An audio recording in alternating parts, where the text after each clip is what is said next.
1절에서 20절까지입니다. 에스라서 8장 1절에서 20절, 생명의 삶 9월 26일분, 생명의 삶 9월 26일, 에스라서 8장 1절에서 20절, 다 같이 한 음성으로 읽겠습니다. 시작. 아닥사스다 왕이 왕위에 있을 때에 나와 함께 바벨론에서 올라온 족장들과 그들의 계보는 이러하니라. 비냐스 자손 중에서는 게르솜이요, 이다말 자손 중에서는 다니엘이요, 다윗 자손 중에서는 핫두스요, 스가냐 자손 곧 바로스 자손 중에서는 스가랴니, 그와 함께 족보에 기록된 남자가 150명이요 바함 모압 자손 중에서는 스라히야의 아들 엘 예호에네니, 그와 함께 있는 남자가 200명이요 스가냐 자손 중에서는 야하시엘의 아들이니, 그와 함께 있는 남자가 300명이요 아딘 자손 중에서는 요나단의 아들 에벳이니, 그와 함께 있는 남자가 50명이요 엘란 자손 중에서는 아달리아의 아들 여사야니, 그와 함께 있는 남자가 70명이요 스바랴 자손 중에서는 미가엘의 아들 스바랴니, 그와 함께 있는 남자가 80명이요 요압 자손 중에서는 여히엘의 아들 오바댜니, 그와 함께 있는 남자가 218명이요 슬로밋 자손 중에서는 요시바의 아들이니, 그와 함께 있는 남자가 160명이요 베베 자손 중에서는 베베의 아들 스가랴니, 그와 함께 있는 남자가 28명이요 아스가 자손 중에서는 학가단의 아들 요하나니니, 그와 함께 있는 남자가 110명이요 아도니감 자손 중 나종된 자의 이름은 엘리벨렉과 여우엘과 스마야니, 그와 함께 있는 남자가 60명이요 비그웨 자손 중에서는 우데와 사부시니, 그와 함께 있는 남자가 70명이니라. 내가 무리를 아하와로 흐르는 강가에 모으고 거기서 3일 동안 장막에 머물며 백성과 제사장들을 살핀즉 그 중에 레위 자손이 한 사람도 없는지라.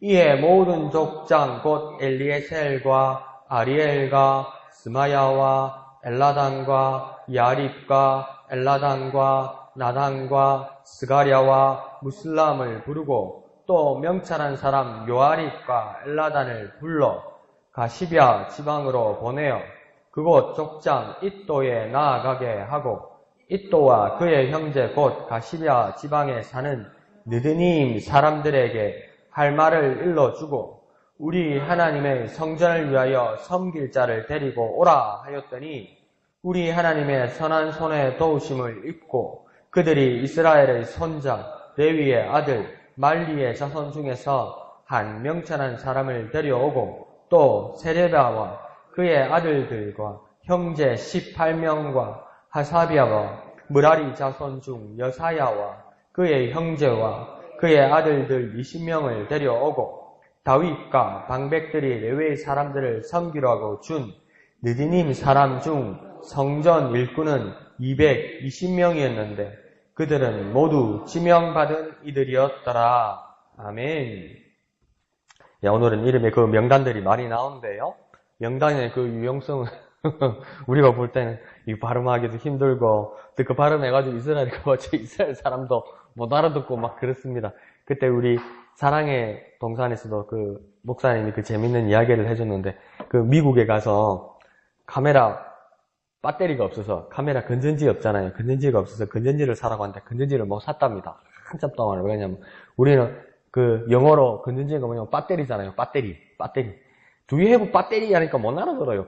배터리. 그러니까 배터리. 그러니까 배터리도 못 알아들어요. 그러니까 배터리 이러고 있는데 못 알아듣더라고요. 그러니까 그 미국 사람들 발음은요, battery 이러더라고요. battery. 그러니까 못 알아듣죠. 그래서 그 건전지를 못 사가지고 한참 애먹었다는 이야기가 있는데, 우리가 이렇게 명단을 지금 그 이스라엘 명단을 가지고 그대로 읽어도 히브리 사람들은 못 알아듣습니다. 이 발음이 달랐어요. 그런데 이렇게 유용하지 못하는 명단을 왜 이렇게 에스라서에 많이 기록되어 있을까? 목사님께서도 말씀하셨지만 여기 정통성을 이야기하는 겁니다. 그냥 대강 만들어낸 이야기가 아니라는 것을, 이게 확실한 이야기고 확실한 역사라는 것을 하나님이 분명히 계획과 그 지명과 그 계보 안에서 그들을 불러내었다는 것을 알게 되는 겁니다. 그래서 우리가 성경을 다독하고 정독과 다독을 자주 하게 되면요, 이 명단의 이름을 모두 이해하지는 못하지만 이 명단에 나온 사람들이, 사건들이 한 번씩 이렇게 톡톡 떠오르게 됩니다. 우리가 성경을 읽다가요. 그러면 성경이 이렇게 정교하게 준비되어 있고 하나님의 계획이 있게 하나씩 보이게 되는 거죠. 그러니까 좀 불편하더라도 계속 한번 읽어두십시오. 계속 읽어두면서 또 반복되면 그 하나님의 뜻과 진리를 발견할 줄로 믿습니다. 그래서 오늘 본문에 보면 전체적인 것은 이스라엘로, 이제 바사에서 이스라엘로 2차로 귀환하는 사람들의 명단을 말하는 겁니다. 1차 명단은 그 에스라 전반부에 나왔듯이 스룹바벨과 예수아를 중심으로 1차 귀환이 이제 바사에서 이루어졌고요. 지금 보는 것은 이제 에스라를 중심으로 2차 귀환, 그러니까 2차로 이제 고향으로 돌아오는 사람들을 기록하는 겁니다. 그래서 1절에 보면, 중간에 보면 참 특이한 표현이 나오는데요. 바벨론에서 올라온 사람들, 올라온 족장들, 뭐 이렇게 이야기합니다. 그래서 바벨론에서 지금 올라왔다고 이야기합니다. 그러면 바벨론에서 올라왔다고 그랬을 때 지금 출발 지점은 알 수 있을 것 같아요. 어디입니까? 바벨론에서 출발한 거예요. 그러니까 바벨론에서 올라가서 어디로 도착하려고 지금 바벨론에서 올라가는 겁니까? 목적지가 어디입니까? 예루살렘이죠. 그죠? 그러니까 바벨론에서 지금 예루살렘으로 올라간다는 이야기입니다. 그런데 여기서 참 재밌는 표현은 뭐냐면, 그러면 생각하면 바벨론은 지금 저지대이고 낮은 지역이고 예루살렘이 높은 지역 고지대라서 낮은 바벨론에서 높은 예루살렘으로 올라가는 건가?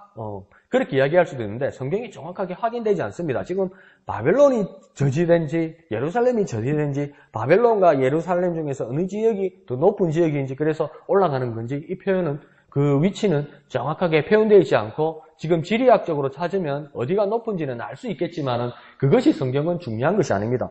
우리가 성경을 전체를 보면 뭐냐면 이스라엘과 구약의 성경에서 보면 구약뿐만 아니라 모든 성경에서 이스라엘 사람들의 관습은 뭐냐면 예루살렘을 향하여 갈 때는 무조건 올라간다고 이야기합니다. 그러니까 쉽게 말하면 예루살렘이 여기 있고요. 내가 사는 동네가 여기잖아요. 그럼 예루살렘 간다면 예루살렘으로 내려간다고 이야기해야 되잖아요. 근데 무조건 예루살렘으로 올라간다고 이야기합니다. 올라간다고. 그러니까 내가 한참 어릴 때면도 이해를 못 가는 거예요. 엄마 어디가? 엄마 쌀 팔러 간다. 쌀 팔러. 우리 집 벼농사를 안 짓는데 왜 쌀을 팔러 가지? 이랬어요. 그게 무슨 이야기입니까? 어르신들 쌀 팔러 간다는 게? 쌀 사온다는 거죠. 쌀을 사오는 건데 왜 자꾸 팔러 가냐고요. 근데 그게 우리의 간섭이잖아요. 쌀이 떨어졌으면 돈을 가지고 쌀을 가지러 가는 걸 뭐라고 합니까? 쌀 팔러 간다고 이야기하잖아요. 근데 그거 가지고 문제 제기 안 하잖아요. 엄마 어디가 쌀 팔러 간다면 이러지. 엄마 어디가 쌀 팔러 우리 집에 언제 벼농사를 짓는 이런 이야기 안 하잖아요. 그것처럼 이스라엘 사람들이 예루살렘을 향하여 간다고 그럴 때는 여기서 가는 것도 예루살렘으로 올라간다고 그러고 여기서 갈 때도 뭡니까? 예루살렘으로 올라간다고 표현합니다. 왜 이스라엘 사람들이 예루살렘을 향하여 올라간다고 이야기합니까? 그곳에 하나님의 성전이 있기 때문입니다.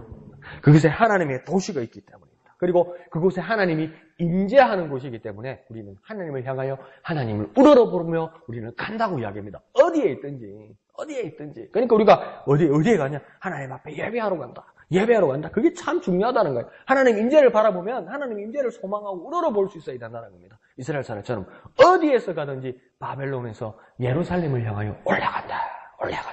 우리도 하나님 앞에 하나님을 소망하며 하나님이 임재하시는 곳을 향하여 예배하러 간다. 기도하러 간다. 찬양하러 간다. 그런 마음이 우리 가운데 있어야만 하는 겁니다. 그러니까 우리의 삶의 중심은 무엇입니까?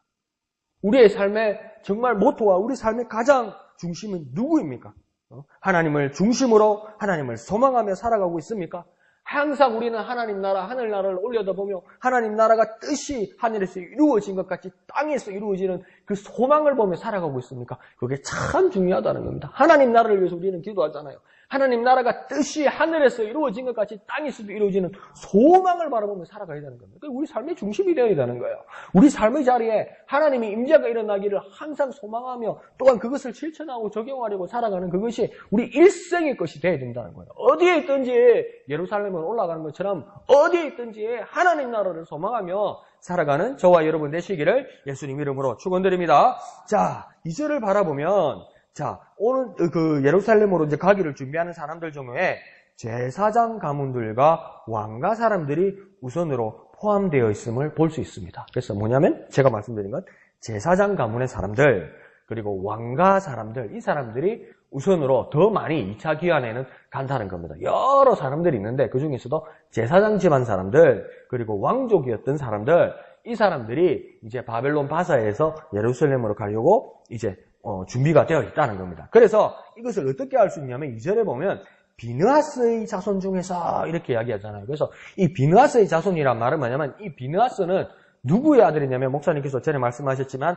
모압 평지를 바라보면서 있을 때 모압 사람들이 이스라엘 사람들을 유혹해서 뭡니까? 그 종교를 섬기면서 혼음하게 합니다. 남녀가 뭡니까? 막 그 혼음하게 해요. 그때 막 역병이 일어나거든요. 전염병이 막 일어나거든요. 그게 막 퍼져서 사람이 죽으니까 어찌할 바를 모르고 있을 때 이 비느하스라는 사람이 뭐냐면 그 혼음하고 있는 그 이스라엘 남자와 그 모압의 여자를 뭡니까? 그 자리에서 그 창으로 그대로 찔러서 꿰뚫어 버립니다.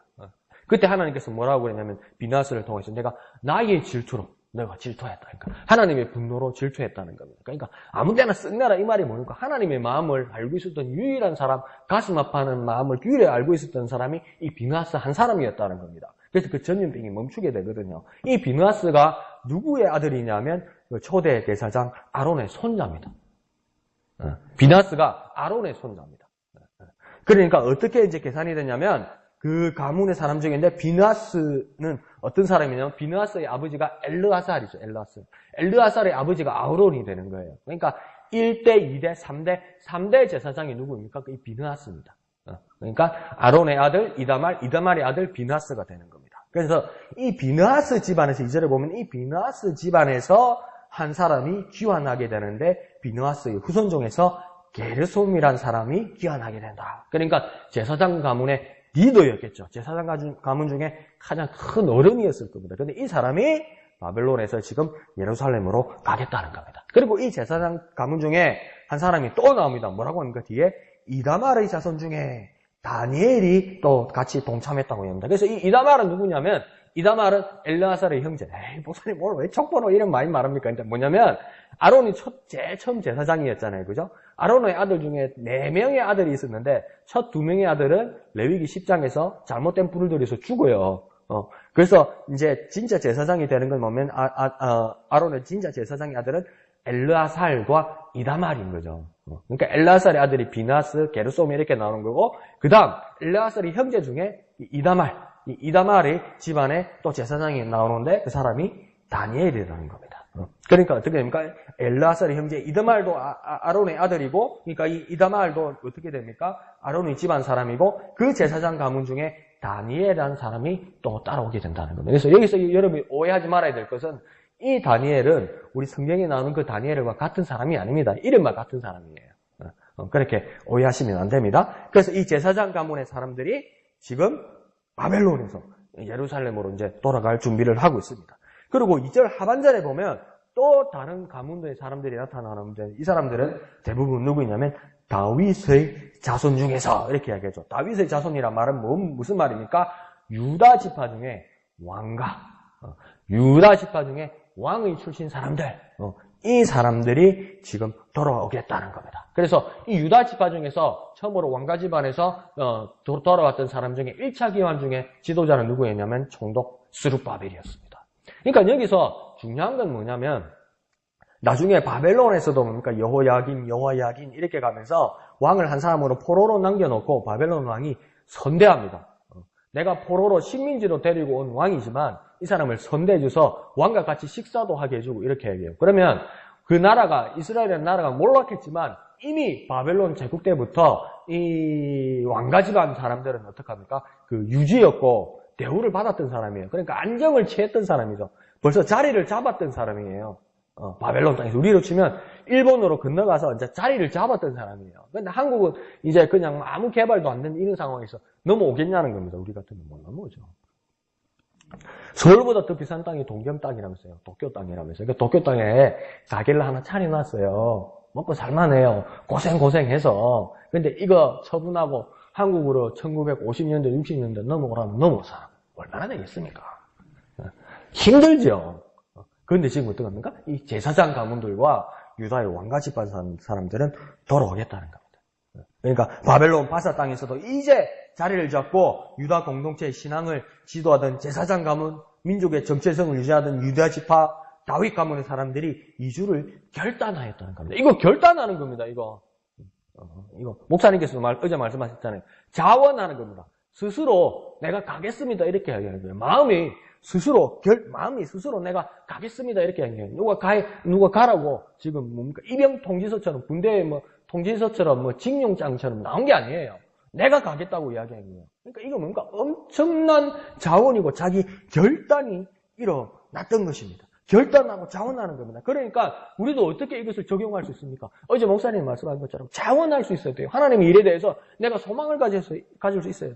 나는 오래만 하고 이제 봉사 절대 안 하겠다. 오래만 하고 다음에는 일주일에 한 번 교회 오는 거 말고는 절대 안 하겠다. 새벽 예배 내가 이걸 만다끼고 수요일날 내가 만다끼고 기도로 만다끼고 주일날 다 모아가지고 하면 되지. 나는 안 할 거다. 그 자원하는 마음이 없는 거예요. 하나님 기뻐 받으실 수도 없는 거고 벌써 마음에 그런 준비를 이 가을에 하고 있다면 하나님도 벌써 하나님과의 마음이 닫혀 있는 거예요. 근데 뭡니까? 이 사람들은 자원했다는 겁니다. 자원. 그러니까 우리도 하나님 앞에서 하나님 일을 할 때 정말 하나님 나라를 소망하고 하나님이 기쁘심이 되기 위해서 내가 자원하는 마음이 있어야 돼요.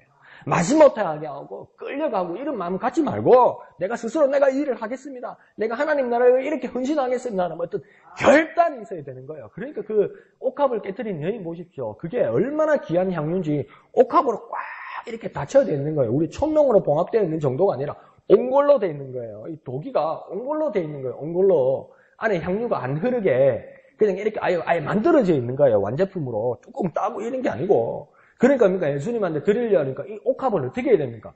이 도자기를 어떻게 해야 됩니까? 팍 깨버려야 되는 거예요. 이 결단입니다, 결단. 팍 깨버리고 나면 아이고 뚜껑 어디가 도로에 맞고 휴지가 맞고 이거 안 됩니다, 이거. 내가 이거 1년치 몇 천만 원짜리 이걸 가지고 내가 팍 깨가지고 주님 앞에 드리겠다는 결단이 있는 거예요, 결단. 그러니까 이 진짜 멋지게 성경이 표현한 거예요. 옥합을 깼다고 그러잖아요. 땄다는 말이 없어요.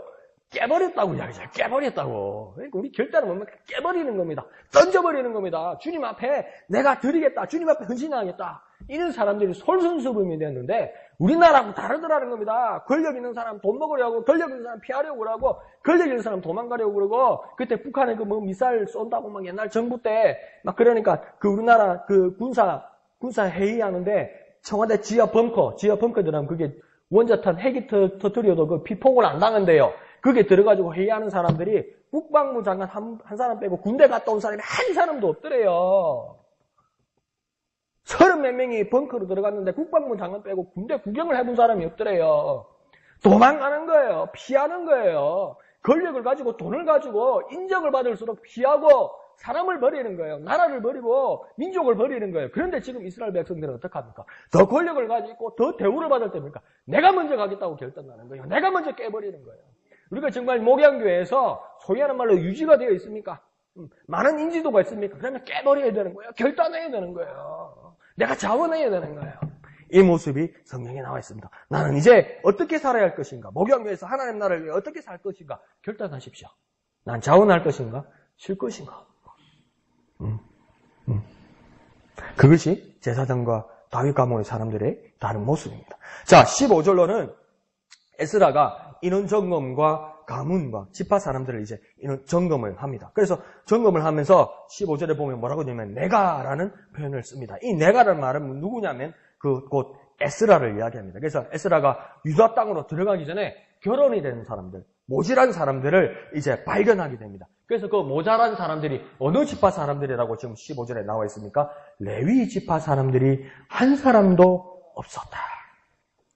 그러니까 이 레위 지파 사람들은 이스라엘 12지파 중에서도 레위 지파 사람들은 어떤 사람이냐면 레위 지파 사람들은 지분이 없었어요. 그러니까 땅을 나눌 때도 레위 지파 사람들은 가지고 있는 땅이 없었어요. 기업이 없었어요. 그런데 하나님께서 레위 지파 사람들에게 땅을 주지 않으면서 가나안 땅에서 뭐라고 했냐면 나 하나님이 그들의 지분이 되고 나 하나님이 너희들의 재산이 될 거라고 얘기했어요.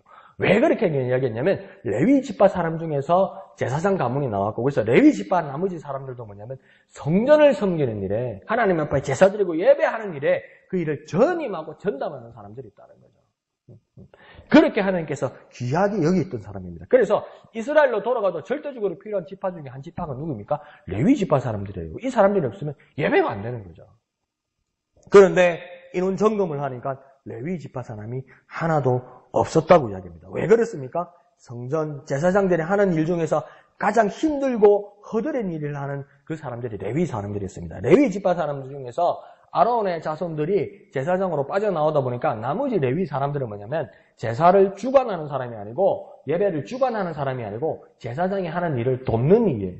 허드렛 일을 하는 거예요. 그러니까 힘들죠, 이게. 표도 안 나고 힘들지요. 이런 일을 하는 사람이었습니다. 그러니까 여러 어떤 그 추측들이 있습니다. 이 레위 사람들이 1차 기한 때 아주 많이 이주하였기 때문에 2차 기한에 더 이상 따라올 사람이 없었다. 이렇게 생각하는 사람도 있고, 두 번째 생각은 뭐냐면 그렇게 힘들고 빛나지 않은 일 하지 않으려고 한다는 겁니다. 힘들고 빛나지 않은 일 하지 않으려고 한다는 겁니다. 그러니까 참 안타깝더라고요. 내가 뭐 수지타산 경제적 관념이 없어서 그런데 요즘 뭐 중간에 이렇게 권고사직도 많이 나오고 40, 50대에 이렇게 회사에서 나오는 분들이 많잖아요. 퇴직해서. 그래서 어떤 분은 그런다는 건 집에서 쉬고 있다는 거예요. 뭐 1년째 쉬고 왜 쉬고 있냐니까. 내가 회사 다닐 때 내가 대우받으면서 500만 원씩 내가 받던 사람이야. 그런데 어느 회사에 들어가려니까 200만 원 준다고 그러다는 거예요. 그래서 더럽고 치사해서 난 집에서 논다는 거예요. 그게 맞습니까? 난 잘 모르겠어요. 그게 무슨 뜻인지 내가 잘 모르겠어요. 근데 지금 뭡니까? 그러니까 빚 안 나는 일 못 하겠다는 거예요. 자존심 상하는 일 못 하겠다는 거 아니에요. 또 그 직장 생활을 내가 안 해봤으니까 그분들 말을 내가 어떻게 옮길 수는 없지만 정확하게. 그런데 뭡니까? 여기 레위 사람들도 뭡니까? 자기는 제사장이 되지 못하고 제사장 가문의 사람들인데 제사장이 하는 일을 돕는 일, 허드렛 일을 한다는 거예요. 그러니까 하기 싫다는 거죠. 하기 싫다는 거죠. 그래서 따라오지 않았던 것 아닌가 이렇게 추측하기도 합니다. 그런데 에스라가 그러자 그 대안을 세웁니다. 그래서 17절에 보면 어떤 사람들을 데려오냐면 성경이 여러 가지 복잡하게 얘기하는데 20절만 보면 됩니다. 어디 사람들을 데려오냐면 느디님 사람들을 데려온다고 이야기합니다. 여러 사람들의 추천받고 설득하고 이러는데 느디님 사람들을 20절에서 데리고 온답니다. 그런데 이 느디님 사람들은 여러 추측들이 있는데 또 지배적인 추측이 뭐냐면 느디님 사람들은 원래 이스라엘 사람들이 아닙니다. 추측하기로는 원래 이스라엘 사람이 아니고 그 기브온 사람들처럼 기브온 사람들이 이스라엘의 식민지를 살면서 그 어떤 종살이 일을 했잖아요, 그죠? 이 느디님 사람들도 이스라엘에 정복당하고 나서 그 허드렛 일을 하게 되는데 특히 느디님 사람들은 어떤 일들을 하게 됐냐면 그 제사장이 하는 일 그리고 레위 사람들이 하는 일 그 뒤에 가장 힘든 성전의 허드렛 일을 돕는 사람이었다는 겁니다. 이 일을 하겠다. 그러니까 이스라엘이라는 것이 아주 중요한 의미를 이제 가지게 됩니다. 그래서 이스라엘 보면요, 지금 전 세계 이스라엘 사람들이라고 퍼져 있는데요. 이스라엘 사람 보면 백인같이 생긴 사람도 있고요. 이스라엘 사람 중에 황인종도 있고 이스라엘 사람 중에 이스라엘 사람인데 흑인들도 있어요. 지금 예멘 같은 데 가면 당신이 어디 사람이냐면 유다인이라고 그러고 이스라엘 사람이라고 해요. 그 뭐냐는 거예요. 그 혈통이 중요한 게 아니더라는 겁니다. 이스라엘도 이스라엘 유대교 입교하는 게 혈통이 중요하지 않아요, 이제. 그게 옛날부터 있었던 거예요. 뭡니까? 하나님을 향한 믿음이었죠. 고백이었던 거예요. 그러니까 지금 느디님 사람들 보니까 지금 이스라엘로 흡수되어 가고 있는 거예요. 원래 이스라엘 사람이 아니에요. 근데 지금 뭡니까? 흡수되어 가고 있는 겁니다. 그래서 가장 힘든 허드렛 일을 하는 겁니다. 그래서 그 제사장들이 하는 일, 그러니까 이 느디님 사람들의 뜻도 뭐냐면 우리가 앞에 큐티에 보면 그 오른쪽에 주석에 쓰여져 있는데 뭐냐면 주어진 자들, 성전 수종자들 이렇게 쓰여져 있어요. 느디님이란 이름 뜻이 주어진 자들, 성전에 수종되는 자들 이렇게 쓰여 있어요. 그래서 이 사람들이 어떻게 하냐면 돌아오게 됩니다. 그래서 몇 명까지 오냐면 220명까지 돌아왔다고 이야기합니다. 그러니까 레위 지파 중에서도 아론의 후손들이 제사장이 되고 이 제사장이 하는 힘든 일, 허드렛 일을 레위 사람들이 하게 되고 이 레위 사람들이 하는 더 힘든 일을 이 느디님 사람들이 하게 되는데 2차 기한 명단에서 제사장이 하는 일을 레위 사람들이 도와야 되는데 하기 싫고 꺼려면서 하지 않자 뭡니까? 이 이방인이었던 느디님 사람들이 돌아왔다는 겁니다. 도와달라고 그러니까 뭡니까? 도움의 손길을 구하니까 사람이 필요해서 도움의 손길을 구하는 겁니까? 기꺼이 돕더라는 겁니다. 기꺼이 내가 하나님 일을 하겠더라는 겁니다. 그러니까 어떤 겁니까? 저 막 만주족이고 막 블라디보스토크에 있던 사람이고 막 색깔도 더라고 말도 나는데 내가 기꺼이 이 나라를 위해서 돕겠다고 하더라는 겁니다. 우리나라 사람들도 다 도망가고 우리나라 사람들도 군대 안 갔다가 다 저 지하 벙커로 숨어 있는데 이제 대한민국에서 살고 정착하면서 내가 대한민국에 정들었다고 그러면서 내가 대한민국을 위해서 일하겠다고 하는 외국인들이 있더라는 겁니다. 이와 마찬가지로 레위 사람들도 피하는데 이방 사람, 느디님 사람이 하나님의 성전 일을 위해서 내가 돕겠다고 이야기하더라는 거죠. 도움을 구할 때 손을 내밀더라는 겁니다. 하나님의 일은 어떤 것입니까? 정말 헌신하는 모습이 되기를 원합니까?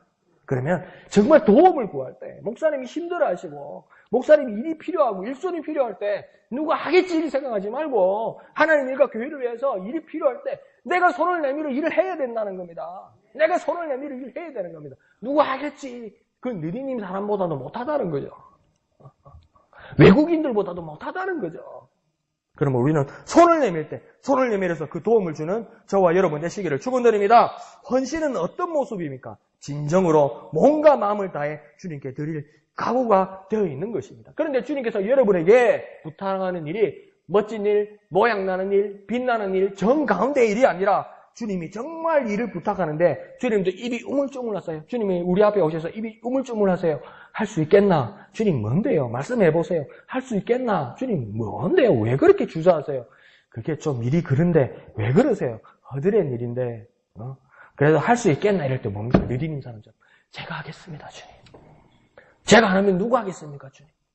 예배가 안 되고 교회가 교회를 위한 것이라면 하나님 나라를 위한 것이라면 예배를 위한 것이라면 제가 하겠습니다. 그런 모습을 그런 자를 주님께서 기다리신다는 것입니다. 자, 주님께서 저와 여러분에게 구하는 일이 어떤 일입니까? 그 일이 허드렛 일이라고 주님께서 그것을 부탁하실 때도 아멘할 준비와 순종이 따라야만 할 것입니다.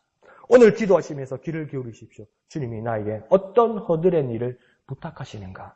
그때 조용히 주님 앞에 고백하고 응답하십시오. 주님 하겠습니다. 주님 걱정 마십시오. 제가 하겠습니다. 그런 주님의 기쁨이 되시는 저와 여러분 되시기를 거룩하신 예수님의 이름으로 축원드립니다. 기도하겠습니다. 거룩하신 아버지 하나님 은혜를 감사드립니다. 되는 집안, 되는 가문, 되는 이스라엘의 공동체를 보았습니다. 가장 특권을 누림으로 가장 어려운 일, 힘든 일을 향하여 나아가는 제사장 집 사람들과 유다 가문, 다윗 가문의 사람들을 주님 보았습니다. 우리가 하나님 앞에 더 큰 은혜, 더 큰 혜택을 누린다면 하나님 이제 더 어려운 일, 더 힘든 일을 위하여 솔선수범하여 결단하고 자원하는 마음으로 하나님 나라를 향하여 나아가는 우리가 되게 하여 주옵소서. 주님 정말 허드렛 일이고 힘든 일이라서 주님께서도 차마 말씀하지 못하고 저만 바라보실 때 주님 앞에 우리 고백하게 하여 주옵소서. 주님 제가 하겠습니다. 주님 걱정하지 마십시오. 주님 너무 마음 쓰지 마십시오. 주님 너무 미안해하지 마십시오. 제가 하겠습니다. 주님 제가 하겠습니다. 그런 느리님 사람 같은 마음 가질 수 있도록 주님 우리에게 역사하여 주시옵소서. 모든 것을 감사드리며 거룩하신 예수님의 이름으로 간절히 기도하옵나이다. 아멘.